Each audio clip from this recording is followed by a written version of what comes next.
high-value woman does not speak to be heard. She speaks when silence has done its work.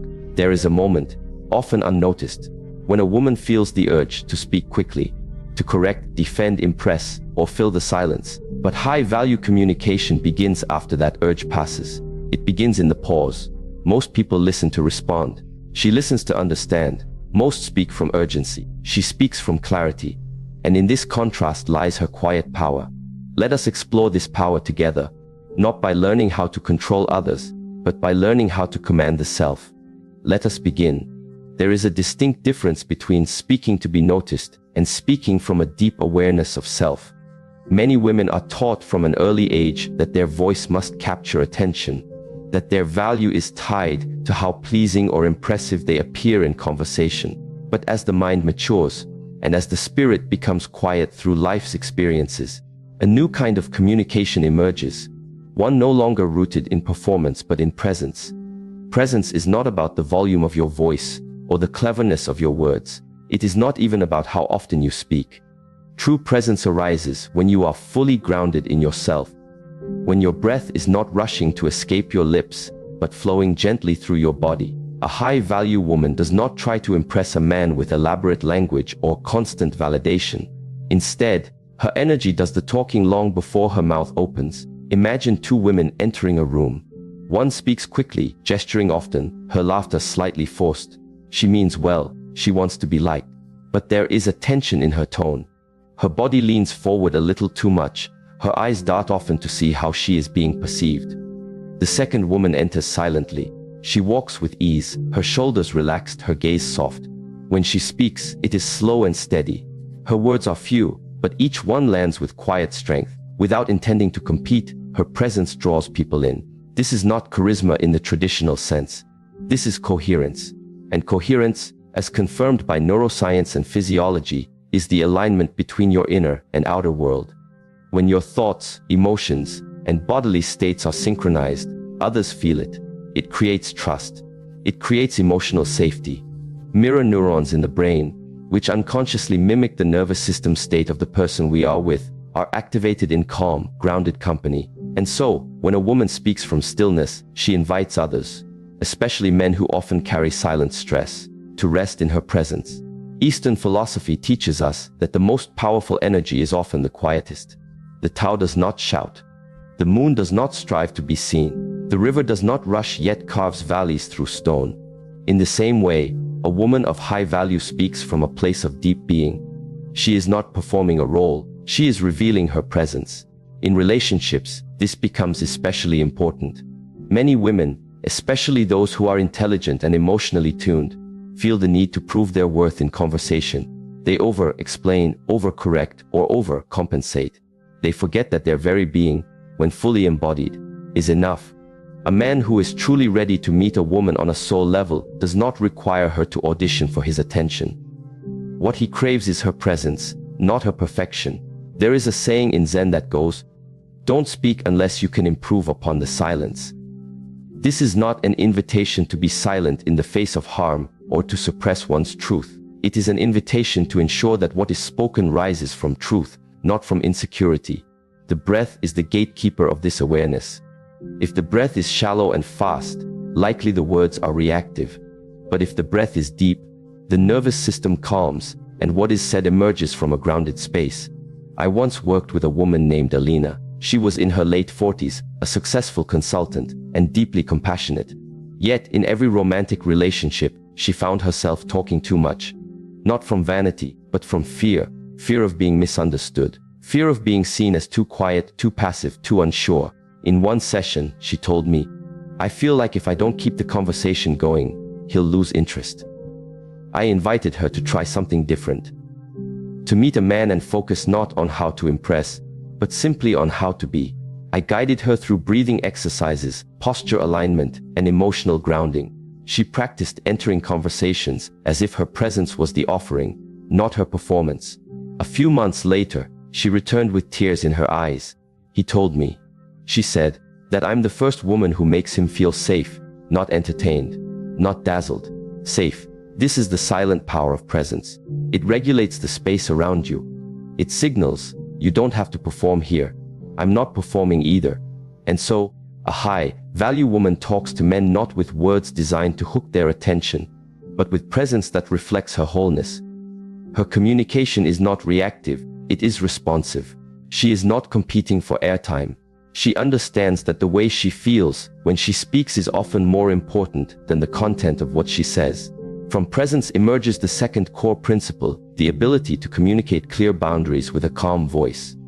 Now, in today's culture, the idea of setting boundaries is often taught with an emphasis on firmness, even confrontation. But true strength is not measured by volume. It is measured by how steady one remains in the face of tension. A high-value woman knows what she will accept and what she will not. But she does not need to defend these lines with emotional intensity. She understands that the power of a boundary lies in its clarity, not in its delivery. Neuroscience supports this. When you state your needs or limits while your voice remains calm, you are more likely to activate the parasympathetic nervous system in the listener, encouraging receptivity rather than defensiveness. Conversely, when you raise your voice or speak from a charged emotional state, the other person's amygdala senses threat and prepares for conflict. What follows is escalation, not understanding. We often think that to be respected, we must raise our voice. But in truth, it is the calm voice that makes people lean in. It is the unshaken gaze, the composed posture, and the steady tone that signal, I know my worth. I do not need to yell it. A short story comes to mind of a woman named Hannah who had spent years trying to please her partners.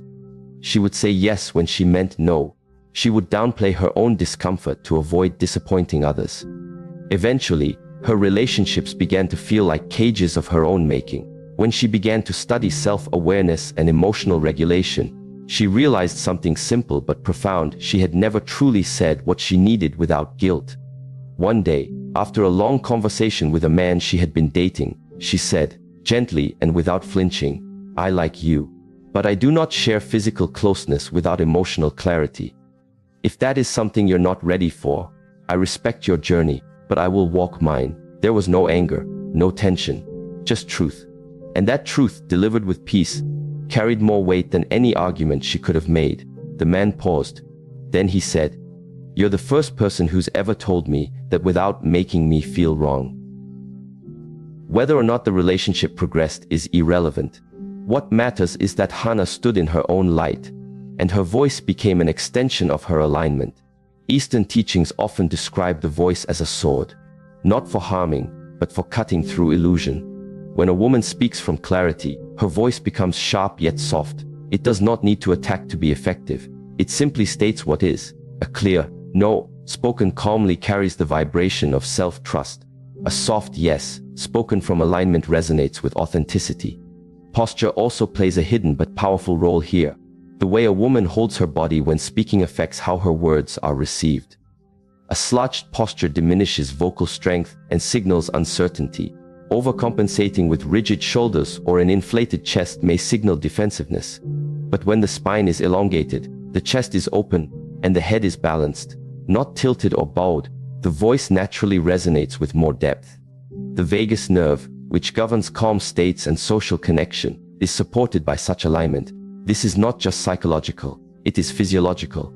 So when a woman says, "This is what I need," or "I do not accept that," and she says it with relaxed shoulders, steady breathing, and a grounded stance, her entire presence reinforces the message. There is no dissonance between her words and her body, and in that unity, respect is cultivated, not demanded.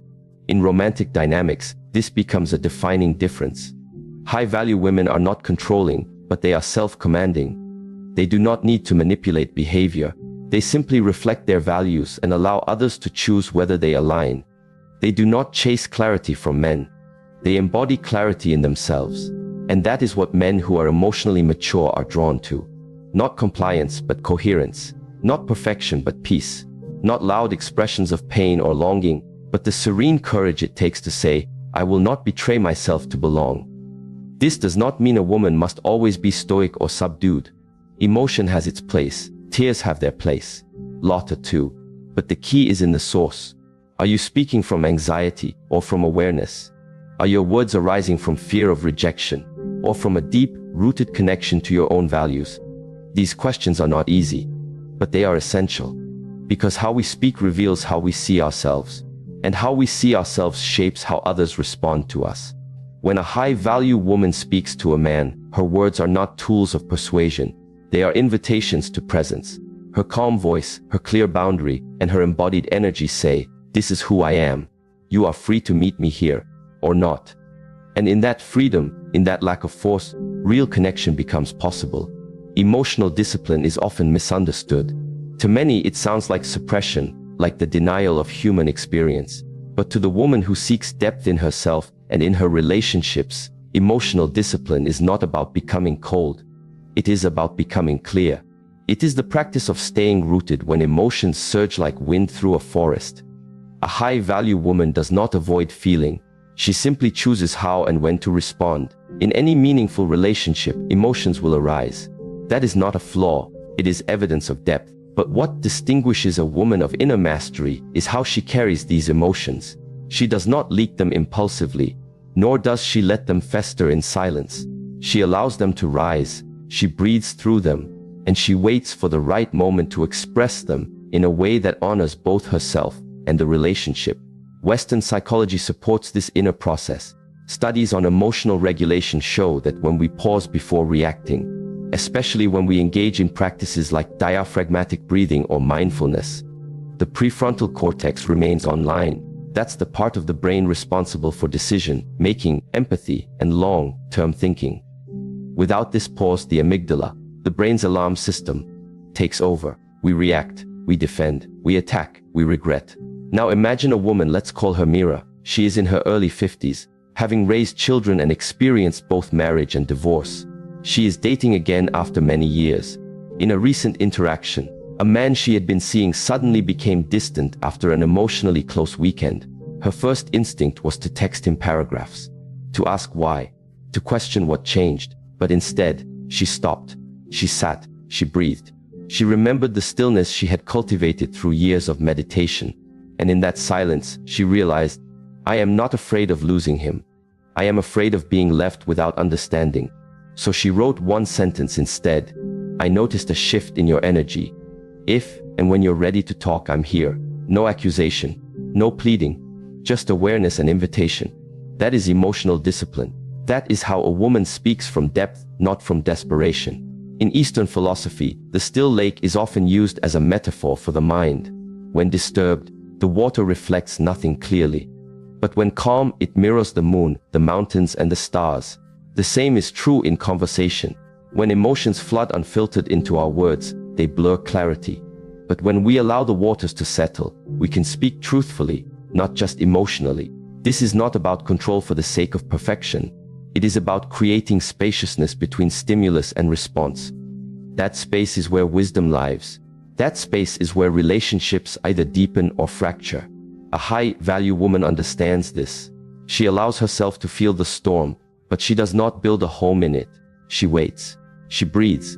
And when she speaks, her words carry the weight of someone who has traveled through the emotion, not just reacted from it. She might say, "It hurt me when you didn't show up, but I know your absence doesn't define my worth. I'm sharing this because I value honesty, not because I need your validation." In one sentence, she honors her experience, maintains her dignity, and opens the door for mature dialogue. This emotional maturity becomes especially powerful in romantic dynamics, where many conversations happen not just with words but with nervous systems. When a woman remains calm during tension, her partner, consciously or unconsciously, feels it. He may still be reactive, but her grounded energy creates an alternative, regulation instead of escalation. This is especially true in long-term relationships. Over time, partners will trigger each other's past wounds. There will be moments of misattunement. But the woman who has trained herself to pause, to notice the emotion without immediately expressing it, creates a bridge rather than a battlefield. I once witnessed a couple, Sophia and Elijah, both in their 60s, married for over 30 years. They had experienced the full spectrum of love, passion, distance, forgiveness. During one dinner, he interrupted her in a group conversation. She went quiet. You could see the old pattern trying to rise, her desire to correct him publicly, to demand respect. But instead, she placed her hand on her chest, closed her eyes for a moment, and smiled. Later, when they were alone, she said softly, "When you spoke over me tonight, I felt like I disappeared. I know that may not have been your intent, but I needed you to know how it landed." He listened.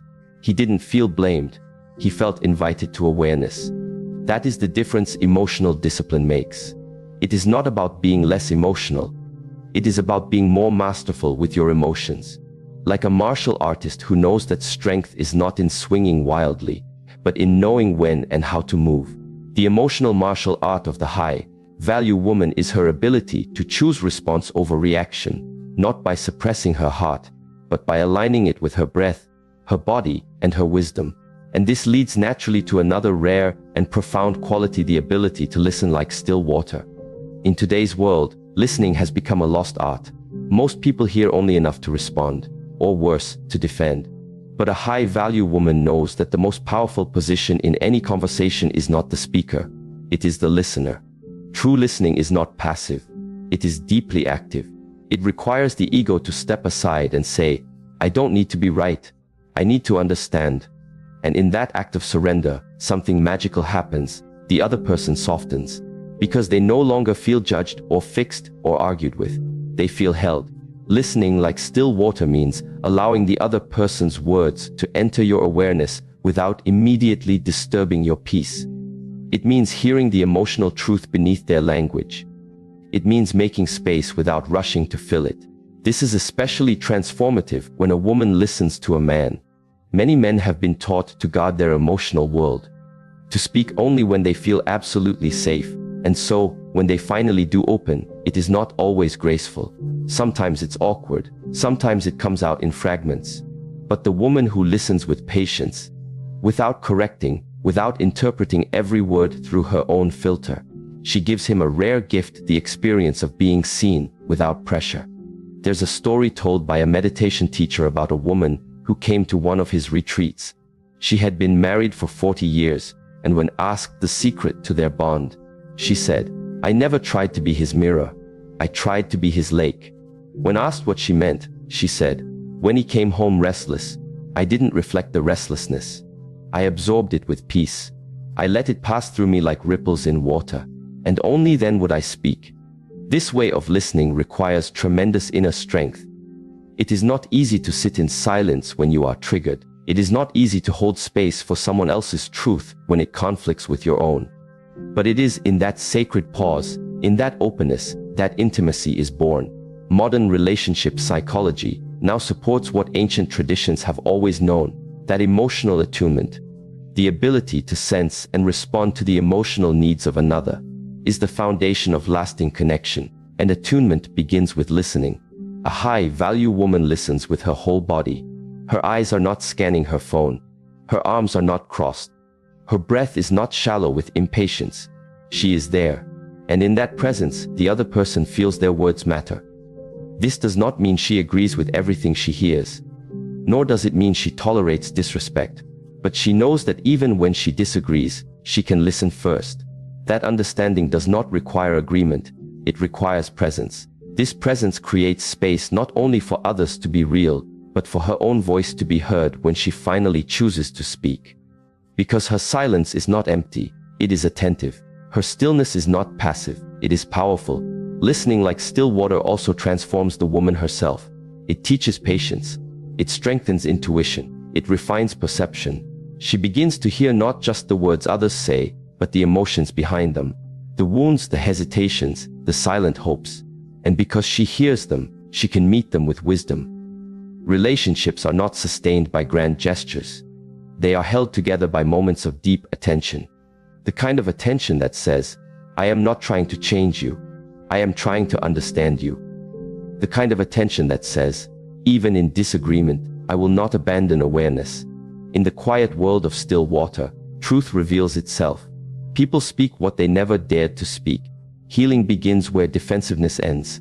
And love, real love, grows not from constant talking, but from sacred listening. So the high-value woman does not rush to fill the silence. She lets it breathe. She does not rush to be understood. She first seeks to understand. And in doing so, she creates a space where connection is not performed, but lived. She becomes not the noise, but the silence that holds all sound. Not the wave, but the ocean that allows it to rise and fall. And in that way of being, her relationships take on a depth that no performance can imitate. Presence is more than physical nearness. A person can be in the same room and yet miles away in thought. A woman can sit beside her partner, say all the right things, make all the right gestures, and yet not be present. And the absence of true presence is often what drains the vitality of a relationship. Not conflict, not disagreement, but the quiet erosion of connection through unawareness. High-value women are not remembered for what they wore, how they smiled, or even what they said. They are remembered for how they made others feel. And what creates that lasting imprint is not effort, it is presence. Presence begins not with others, but within oneself. It is the discipline of bringing your attention out of past regrets or future fears and placing it fully in the now. And when you do this, something remarkable occurs. You begin to sense more, hear more, understand more. You begin to experience not just the situation, but the energy of the moment. The nervous system, grounded in the present, shifts from a fight or flight state to one of calm alertness. This change is not abstract, it is physiological. Neuroscience has shown that when we direct our focus inward, through breath awareness, mindfulness, or body scanning, the vagus nerve is activated. This nerve, which runs from the brain to the gut, regulates the parasympathetic nervous system, the system responsible for rest, digestion, and repair. In short, presence literally soothes the body. And from this calm state, we relate differently. We no longer speak to control, we speak to connect. Consider this: two women, both in conversation with a man after a disagreement. One is mentally preparing her response while he speaks. She nods, but she's already editing his words in her mind, preparing her counterpoint. The other listens with full presence. Her eyes don't dart away. Her breath remains steady. She doesn't interrupt, nor does she plan what to say next. She simply receives. When it is her turn to speak, she chooses her words with awareness. One conversation creates more tension, the other, healing. Presence is power, but not in the way the ego defines power. Presence is not about dominance. It is not about cleverness. It is about being fully awake. And when a woman brings this kind of wakefulness into a relationship, everything transforms. A woman who is truly present will not accept being treated carelessly, not out of pride, but out of self-respect. Because when you are fully in your body, when your awareness is anchored in the now, you feel the disturbance when something is off. You feel the contraction in your chest, the tightness in your gut, the shift in your breath. Your body becomes the compass. And when you learn to trust this inner feedback, you do not need drama to make a decision. You need only awareness. A man may try to gaslight her, convince her that what she feels isn't real, but presence protects her. She does not argue. She does not fight to prove herself. She simply knows. And that knowing becomes her guide. She might say, "I don't feel safe continuing this conversation right now. Let's revisit it later." No threats, no blame, just grounded clarity. This is not emotional reactivity. This is embodied wisdom. In Taoist philosophy, there is a principle known as Wu Wei, effortless action. It describes the kind of action that flows from deep alignment with the present moment. Not forced, not reactive, but appropriate, fluid, timely. When a high-value woman speaks or acts from presence, her behavior carries this quality. She does not over-explain, because she trusts the energy behind her words. She does not chase, because she's not seeking something outside herself. Her presence is her offering, and those who can meet it will stay. In one of the old Zen stories, a young woman went to the master and asked, "How do I become magnetic to others?" The master replied, "Be so completely with yourself that others feel at home in your presence." This is the essence of what makes presence so rare and so irresistible. It creates an energetic space where others can land, not feel judged, not feel rushed, simply be. This brings us naturally to another profound characteristic of the high-value woman. Her boundaries are clear, but delivered with softness. Too often, in our modern culture, boundaries are spoken like weapons. People mistake boundaries for walls. But in reality, boundaries are not meant to keep people out. They are meant to teach people how to find the door. A woman with high self-respect does not use boundaries to punish. She uses them to communicate. She does not shout, "I won't tolerate this." Instead, she says calmly, "That doesn't work for me." No escalation, no shame. just clarity. And that clarity comes not from anger, but from alignment with her inner truth. Setting boundaries is not a rejection of love. It is a protection of it. It is the practice of maintaining an environment in which love can actually grow. Without boundaries, love becomes enmeshment, obligation, or performance. But with boundaries, love remains free and conscious. Psychologist Brené Brown once said, "The most compassionate people I know are also the most boundaried." This is because boundaries reduce resentment. They allow us to give freely, without depletion. They allow us to say yes with sincerity and no without guilt. Imagine a woman named Kyra. She is gentle, intuitive, and warm-hearted. But in her younger years, she often found herself exhausted in relationships. She gave too much. She stayed too long. She feared that saying no would make her unlovable. But as she began to study mindfulness, breathwork, and somatic awareness, she noticed something powerful. Every time she said yes when she meant no, her body would tighten. Her breath would grow shallow. She felt disconnected from herself. So she made a commitment. She would learn to honor her. Not with resistance, but with respect. One evening, a man she was dating asked her to change her weekend plans to accommodate him. She paused. Not out of hesitation, but out of care. Then she replied, "I value our time together, and I've also made plans that nourish me. Let's find another day that works for both of us." No explanation. No apology. Just truth. To her surprise, the man didn't resist. In fact, he respected her more. Because true masculine energy, whether in a man or in the world, does not resent boundaries. It respects them. Boundaries give form to love, like the banks that hold the river. Without the banks, the river spills in all directions and loses its strength. With them, it flows powerfully toward its destination. Boundaries also teach others how to value us. When a woman expresses her boundaries with calmness and kindness, she gives others the opportunity to rise into respect. And if they cannot, then her boundary also becomes her protection. She does not need to convince anyone to treat her well. She simply demonstrates what is and is not aligned, and she walks away when that alignment is missing. And yet, perhaps the most important boundary a woman can establish is the one she draws with herself. She does not permit herself to self-abandon. She does not allow herself to stay in places that deplete her spirit. She does not betray her intuition for temporary approval. These internal boundaries are the soil in which her external ones grow. In mindfulness teachings, one of the greatest disciplines is self-boundary. The boundary to stop before reacting. The boundary to pause before speaking. The boundary to breathe before making a decision. These small acts of restraint are not repression. They are reverence. Reverence for the present moment. Reverence for truth. Reverence for what we are actually feeling. And so, when this inner alignment is practiced over time, a high-value woman begins to speak differently. Her tone is softer but more firm. Her words are fewer, but they land with greater weight. Her presence becomes a boundary in itself. She no longer has to declare her worth. It emanates. In romantic dynamics, this is felt deeply. The man who once tested limits or grew complacent now feels something shift. Not because she threatened him, but because her energy has changed. She is no longer trying to hold the relationship together with fear or over-effort. She is holding herself together and inviting him to meet her there. This does not mean she becomes distant or guarded. On the contrary, her heart may be wide open, but it is open with awareness. She no longer sees love as something to earn. She sees it as something to offer, but only in environments that can receive and reciprocate it. And in this offering, her love becomes more powerful because it is no longer mixed with insecurity. It is not bargaining. It is not negotiating. It is simply being whole, generous, unafraid. Presence, boundaries, emotional clarity. These are not traits that arrive by chance. They are cultivated, practiced, embodied. The high-value woman does not chase attention. She cultivates energy.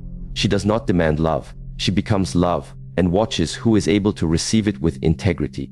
And in this way, she speaks volumes, not always with words, but with the silent language of her grounded being. To be a high-value woman is not about impressing others. It is not about dominance, status, or charm. It is about inner alignment, about remembering that the quality of our communication reflects the depth of our awareness, that how we speak, how we respond, and how we hold ourselves, these are all extensions of how we see ourselves within. True feminine strength is not in how loudly you speak, but in how clearly you listen. To others, yes, but more importantly, to yourself.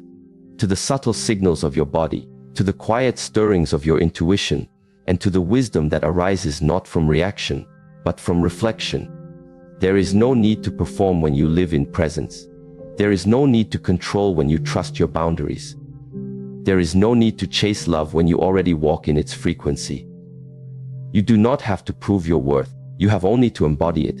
And in doing so, your relationships transform, not because others change, but because your energy no longer attracts chaos. It attracts clarity. It no longer entertains games. It calls forth truth. Remember this: the way you speak to a man teaches him how to listen to your soul. The way you listen to him teaches him how to feel safe in your presence. And the way you hold yourself teaches the world how to meet you. So walk with stillness, speak with honesty, set boundaries with grace, and most of all, stay rooted in the deep, unwavering understanding that the most magnetic quality you can ever possess is peace. This peace is not given by anyone. It is not achieved through status or beauty. It is earned by the quiet discipline of self-respect, by the courage to pause, breathe, and return, again and again, to your center. And from that center, you do not beg for love, you become it. Calmly, fully, unshakably. That is how a high-value woman speaks. That is how she lives.